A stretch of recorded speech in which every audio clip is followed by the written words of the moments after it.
Hello everybody, this is Ms. Filippelli and the rest of the school counselors here to show you a short video on how to register for your classes for the 2018-19 school year.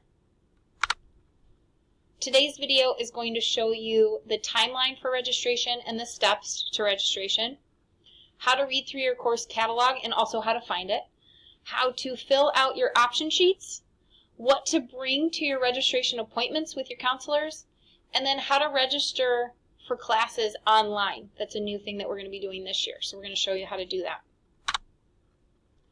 So the registration timeline, we kind of already went over this in the videos on Tuesday, but going over it again. So on Tuesday, February 6th, you guys should have gotten all your sheets of paper to audit your transcripts to kind of figure out what you need and where you stand in terms of graduation requirements. Today, you're going to learn how to go through your course catalog and read through that in order to help choose your classes. And then you are getting your option sheet today as well, colored by class, by grade level. And then February 14th through the 16th, you're going to meet with your counselors and choose your classes online in the computer labs. So in order to meet with us, you guys are going to get a pink request to report for your registration appointment. It's going to have your name on it. Please report to one of the computer labs between February 14th and 16th. So if you get a pink pass in class, you are going to know that that's for your registration to choose your classes.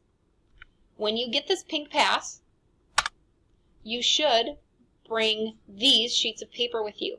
So for the 9th grade, you should bring your Quick Lookup and your 4-Year Plus plan that you got on Tuesday, and your option sheet that you got today. So those are the 3 sheets of paper that 9th graders bring when you get that pink slip.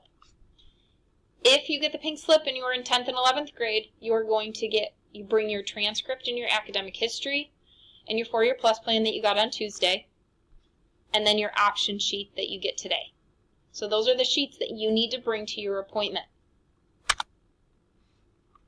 If you do not bring some of those, then you will be moved to the end of the list for scheduling.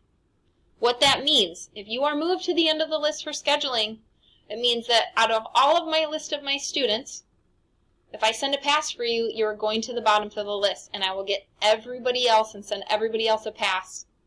And then at the very last, I will then send another pass for you. So the reasons that you get moved to the end of the list are you are absent when your pass is sent. If you don't have all your paperwork, let's say you don't have one or all of your sheets that I just went over, or if your paperwork isn't complete. So 2 of the main reasons that those paperwork isn't complete is that the students didn't fill in all 6 boxes, and or they didn't fill in the alternate choices, because we need those as well, or they don't have a parent signature on there.